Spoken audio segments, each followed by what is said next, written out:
Good day, people. Today we are going to look into a very interesting topic of how thoughts are formed, what they consist of, how they originate, and how they compose and create our identity structures and our personalities and our belief systems. Okay, so let's begin. I created a small chart here where we'll look into thought creation. Okay, so it's how thoughts are created. Thoughts are created through interaction with external phenomena, which serves as an input for a thought. Without external input, thoughts cannot be formed. So we need external input, we need a context, we need something that is happening, that is hitting our nervous system and our sense perceptions. We need some food for our sense perceptions so we can record and interact basically with external reality. So without external input, nothing can happen. This is the first step, the first prerequisite for thought. It's input. Then something happens on the outside in the world, in our life, and we register it through our bodily sensations. So this represents a feeling, a sensation, an internal feeling. How we feel about what happens. Something happens, we feel something out of that happening, positive or negative, but a feeling is formed. And the thought is the coupling of the external phenomena with the internal feeling. So this is a packaging. A thought is a package of what happened and how it made us feel. This is the basic building blocks of a thought. There are three basic types of thought, and all kinds of mixed-ins, of course. So we have a negative feeling. This creates the formation of a negative thought. We have a neutral feeling. This is mostly considered as a rational thought. So, for example, you learn a theorem or a mathematical equation, how it works. It does not bring a feeling, except maybe the feeling of learning something new. But other than that, it does not bring any internal reflection or any feeling. So these are all rational thoughts, all thoughts that pertain to the domain of science, physics, and proven working models of patterns, proven patterns. So these are natural thoughts. This is mostly the scientific rational knowledge. These are negative feelings and these are positive feelings and positive thoughts. These thoughts and feelings, all these three types, create our identity structure, which is like a repository of all thoughts during our interaction, the interaction of the body-mind with the external world. So, yeah, an identity is basically the sum amount of all thoughts. A positive identity has a dominance of positive thoughts, while a negative identity has a dominance of negative thoughts. This also creates, when thoughts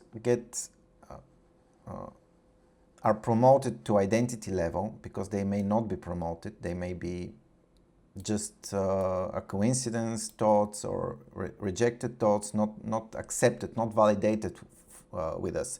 So the promotion to the identity level is actually the belief in this thought, how truthful it is.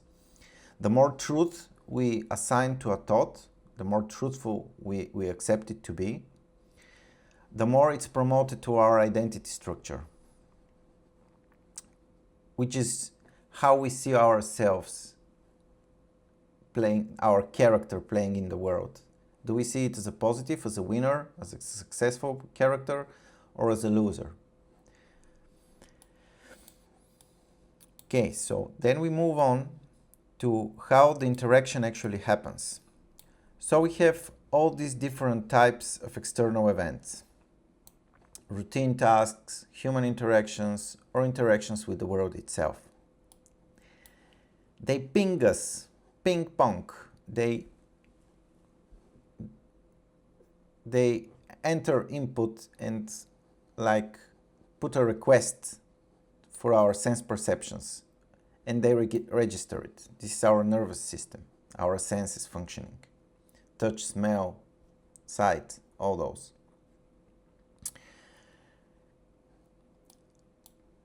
These sense perceptions then trigger the brain, and we do the rational processing of these external events through sense perceptions. We check the repository with the memory of the existing thoughts that were already created, and we use how the thought formation works. This is the reaction to the input and the formation of new thoughts. Searching memories with similar content, comparing and pattern matching, context encapsulation, categorization, conceptualization, coupling of body sensations and external stimuli, meaning making, so drawing a conclusion out of this, weighting of probabilistic outcomes depending on the input, so how we're going to react, weighting of risk-reward ratios for response, decision and feedback response. So this thought formation is also a learning process, trying something as a response to the input, then receiving another input, then responding to the other input. So we do like a feedback loop with the external world, and we learn. We learn how, through trial and error.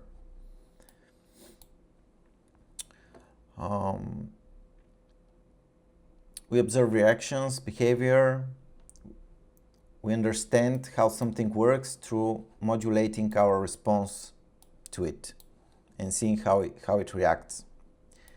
So this is the rational processing. This is the learning process. Then this thought goes in memory.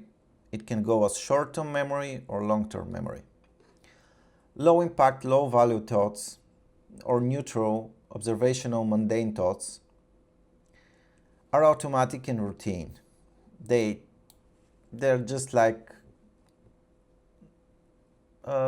observations of something that is quite familiar. We are quite familiar with. Bird flying, okay, well, that's no news. So, yeah, this is low impact, low value thoughts. There's also some small impact. There is some feeling involved in them. Something is triggered in us, some reaction, and there is some value. And we see some similarity with what we have already experienced. We see probably a pattern repeated, but it is of some interest to us. And we have the high impact, high value thoughts, which create and carry strong feelings. They are coupled with strong feelings and reactions. These thoughts are very important to us. So, these are high polarity thoughts, highly positive or highly negatively charged. They get promoted to the identity and personality levels. They are the self-image building blocks and the confidence boost versus self-judgment they can create. So we put a lot of belief in these thoughts because there is high reaction involved with them. They are high impact thoughts. They are important to us because we either want to promote them to happen more because they feel us very good, or we want to resist them and escape them and fear them and try to make everything possible to resist them or to escape them. Either way, those thoughts are of great importance to us. So they usually get promoted to the self-image, to the core identity level. This guy here is you. The core identity consists of the belief systems, so thoughts that are believed to be true and that are high impact. Reality interpretation filters are also here in the identity level formed. So the way we interpret a situation, our point of view of a situation, and the interpretation is mostly due to the amount of positive or negative thoughts. So the interpretation is highly coupled with the amount of positive or negative thoughts that we promote to the identity level. Here we have the behavioral patterns, reactional patterns, core definitions of ourselves and the assumptions about the world, the coping mechanisms and strategies to deal with these thoughts and with the life in general, and with our internal narrative, which is also created by the identity, and of course our moral values. So there are two ways that we can respond through sense perceptions from external stimuli. We either rationally look at what's happening and we try to learn and create like neutral learning functional thoughts. Basically, a neutral thought is a functional thought. It's neither positive nor negative. It does not create any bias, an interpretation bias. A neutral thought is like a scientific thought. It's proven, and it's proven through the interaction with the external world. It can be textbook knowledge, or it can be our own experience that prove this is working almost 100% or 100%. So these are functional thoughts. But the other kind is the irrational processing. So this is through the internal interpretation filter. So the irrational processing is the input interpreted with positive or negative bias because it triggers a feeling within us. Here lie the automatic reaction triggers, direct self-image reference, core beliefs, habitual conditioned response, subjective influence, subjectively influenced reactions, high reactivity, distorted view of reality, and unconscious primitive highly conditioned reactions. So we don't even rationalize this, we directly respond. So a trauma-based response is going to lie in this category. And it's directly related to our identity. But instead of going back and through a learning process, we directly inquire and give a request to the identity to respond directly without making thought formation. It just automatically goes to the identity level, to our core beliefs and structures, and this response is highly involved with positively or negative charged thoughts that are promoted to our self-image. Basically, we are responding with our learned coping mechanisms and reactional patterns. This is irrational. This does not actually question the validity through this learning process, feedback loop. We directly respond from an irrational or through our interpretation filters, directly respond because this is usually a highly sensitive area. This sense perception is related to a thought with a high sensitivity coupling to the external stimuli. So push and pull relationships, triggers, becoming nervous all of a sudden, or anxious or angry, stuff like this. These are usually the internal processing. Due to the interpretation filters, they directly communicate with the identity and skip the rational processing and thought formation. Okay, so this is more or less the interaction and how thoughts are formed. You remember, thoughts are couplings of internal feelings, sense perceptions, and external stimuli. Okay, let's look now. So thoughts basically, let me switch. Thoughts basically are born out of the interaction with the external stimuli, or something else needs to be present to interact with the body-mind organism that has sense perceptions. So this is transmitter, this is receiver, the body-mind, and the thought is the result of this interaction.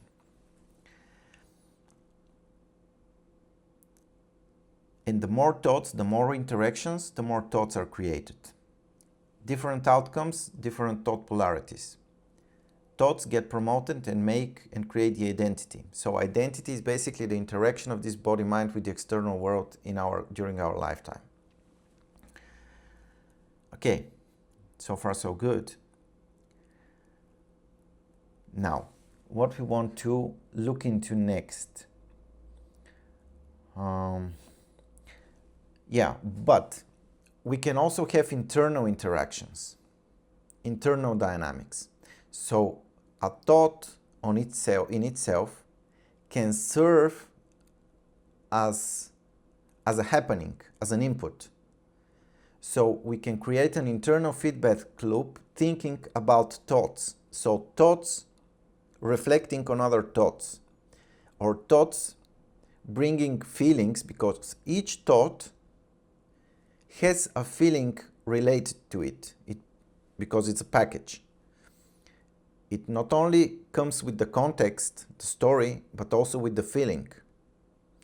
So we can ruminate on thoughts. This is the internal reflection.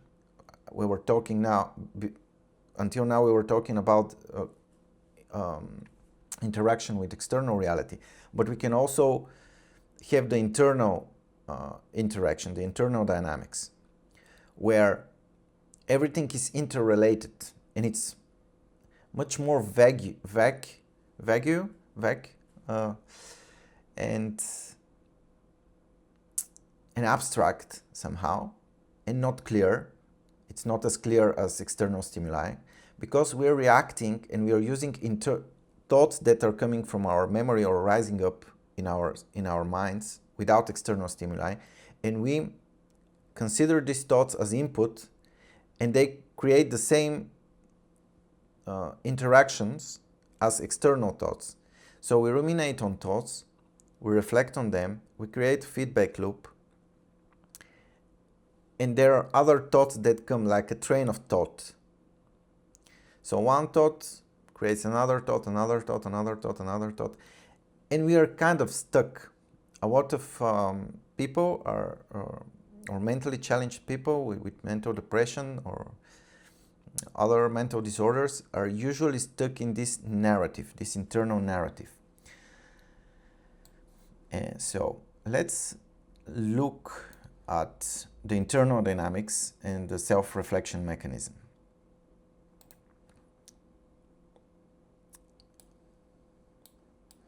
Okay, we have the core identity.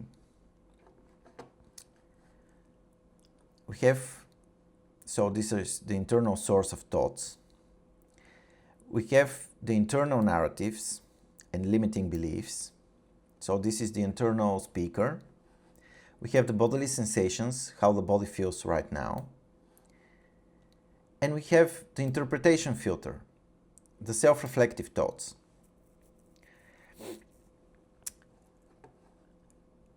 As you see, body sensations can be interpreted through our self-reflective mechanism, thought creation, thought formation. And we can interpret these bodily sensations and create new thoughts or new reflections on those. Depending on our interpretation and, of course, subsequent action and response to this bodily sensation, with feedback, we can make ourselves feel better or worse. So the bodily sensations and the interpretation filter, self-reflection, they feed each other. There's in both directions. This is bidirectional binding between how we feel and how we think and we reflect on our feeling. So this is direct perception. This is our interpretation. What it means. What thoughts arise out of the way I feel.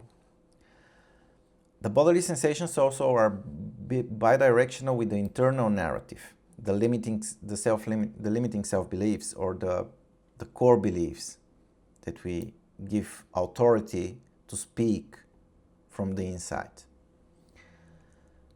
The internal narrative is directly fed from the core identity.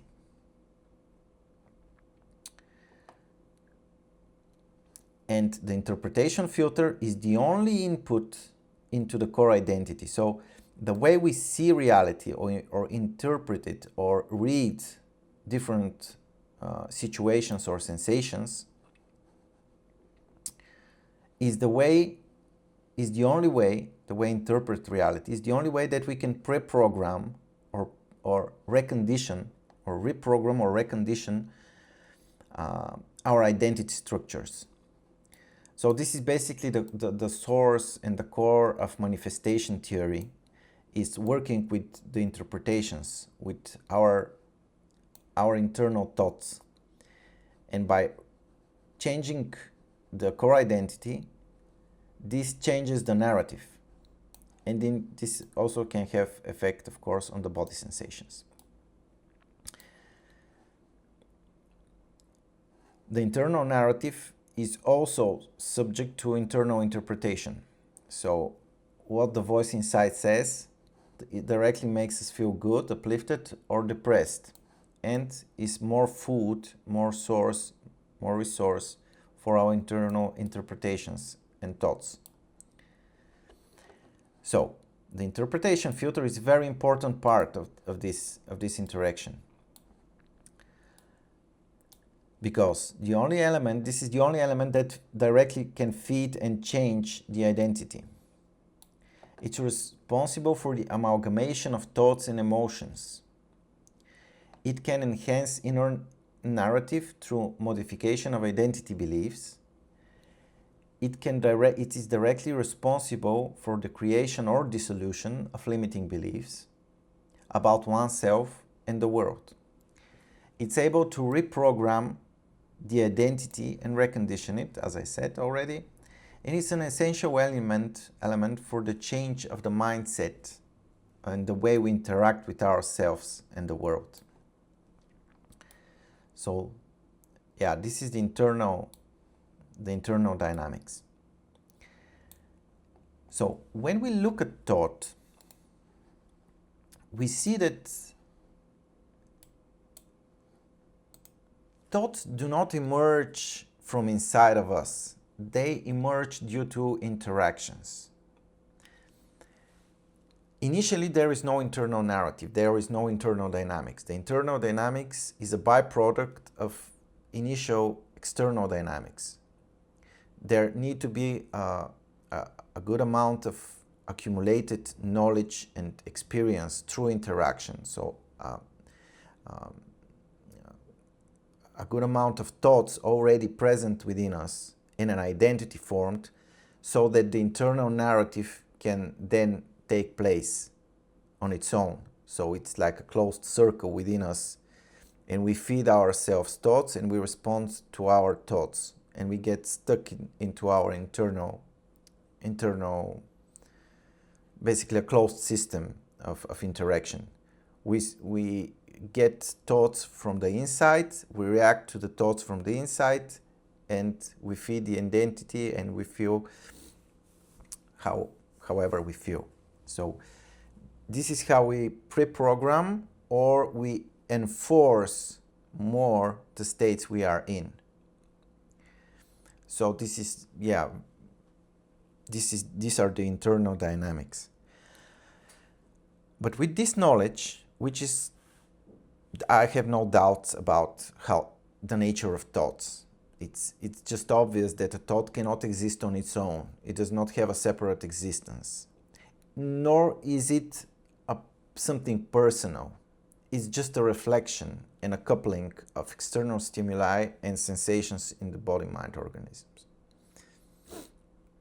So it's not personal, it is the external world which we have no control of, the external stimuli, and how the body feels when something happens to it. So this accumulates all the thoughts, this creates our identity. But identities can be dissolved, identities can be reprogrammed, and the interpretation filter is the key to changing our identities and how we interact with the world, how we respond to it, how we interpret it. So basically, identities can emerge and go, can become bigger or diminish and evaporate. So no matter what your identity is, you are not your identity. Identity, and you're not your thoughts. Thoughts are natural, emergent, natural byproducts of the interaction with the external world or with other thoughts coming from the identity and the internal narrative. That's it. Thoughts are not yours. Thoughts are natural outcomes of interaction.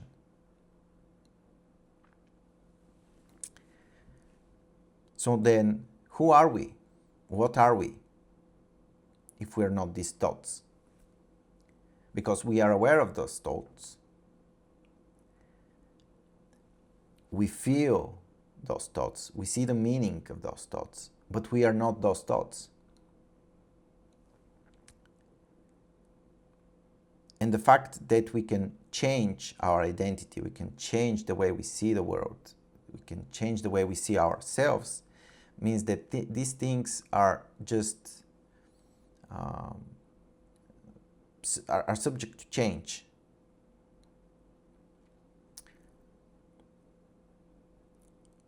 So, this is supposed to bring a lot of relief and liberation if you're struggling with negative thoughts and negative patterns and negative internal narratives.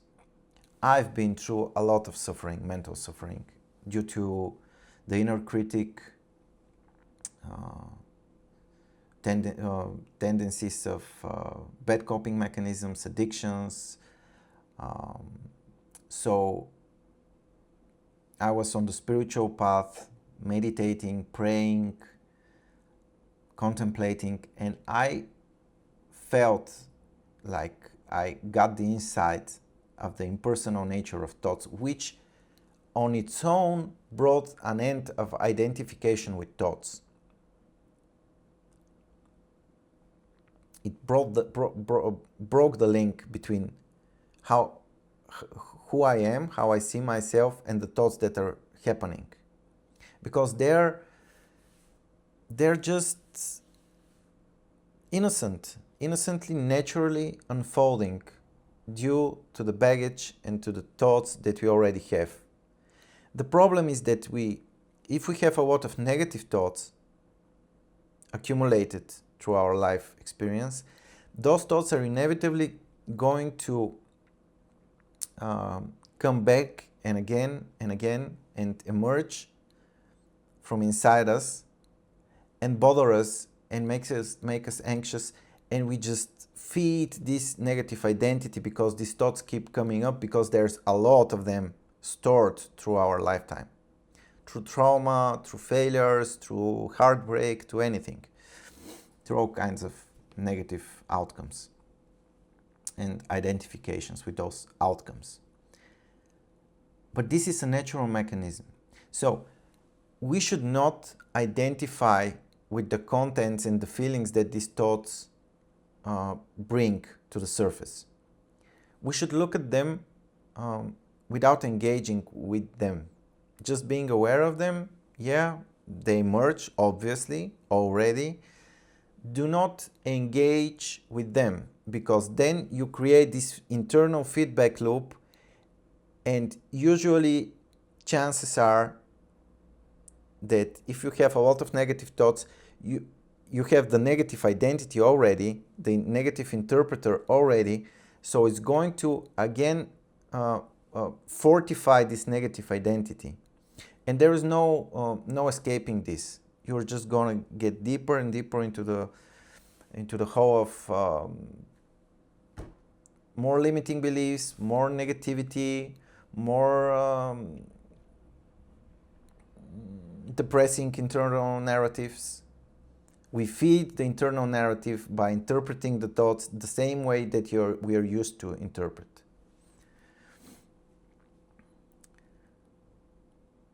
So do not engage with your thoughts. They are not your thoughts. They are a result of the interaction with the world or within yourself, which is, again, a result of the interaction of this body-mind with the world. They're natural formations. They're not personal.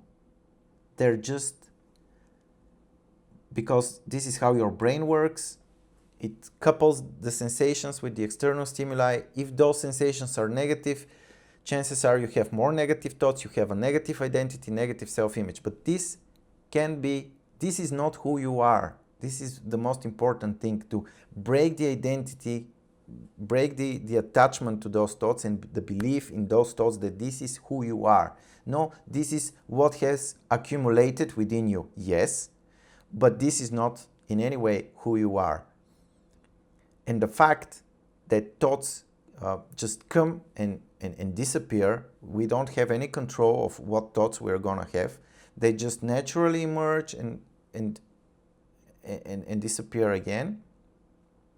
But our reaction to the thoughts, our interpretation of our thoughts, trying to make a meaning out of them and fortify our identity in a negative way, is something that is totally unnecessary. It just promotes more suffering, and we don't have to do this, because we are actually getting more and more stuck with this. We're not your you're not your thoughts, you're not even your identity, because your identity is the sum amount of all your thoughts and the memory of things that have passed. And identities can be changed. All manifestation theories and stuff like this, people are talking about changing the internal narrative. But you don't have to do anything. You don't have to try to use assertions or to repeat assertions. You can just if you just disengage and do not believe your own mind, your own thoughts, this is enough to break. Now, thoughts are not gonna stop immediately, because they accumulated for decades. And there are a lot of them. So they're going to start to empty out, but this can take a lot of time, because thoughts accumulated with decades will take at least several years to empty out.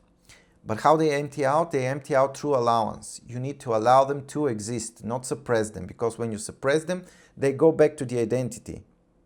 But they do not disappear. They just temporarily go away. Then they emerge again, and then you're at their mercy again. So you have to be vigilant, to be aware and allow thoughts and disengage from them, because they are not your personal. You're not responsible for your thoughts. They are natural formations. It just so happened that you had more negative than positive thoughts, and you're stuck in this negative self-image and identity, and you're suppressing yourself, you're limiting yourself, and you wonder why your life doesn't work. Your life doesn't work because you identify with this internal narrative. Stop the identification. Let the flow of thoughts continue, but do not engage with them. When you do not engage with them, they naturally start to ease out and disperse, and basically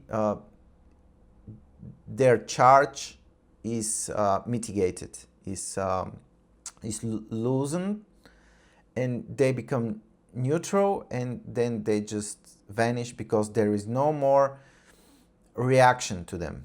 There's no more this highly positive or highly negative reaction to them. So you get into a state of equanimity, and you just observe and let thoughts play out. You do not identify with them, and you are free now. You are free. Thoughts still happen, but you know yourself to be something else. Okay, let's stop here. Next time, we'll talk about the space of no thought, which comes as a result of disengagement and not believing in our thoughts. But for now, I think this is enough. Thank you, people. Let me in the comments if you see this helpful, if you relate, if you see the truth of this, if you confirm my insights and thoughts about thoughts and the whole dynamics. And yeah, let me know what you think. I'm really interested to share with you, and you give me some feedback so we can probably discuss deeper if you have any questions or something, or how you see this. Wish you a great day, and don't identify with your thoughts. That's it. Bye.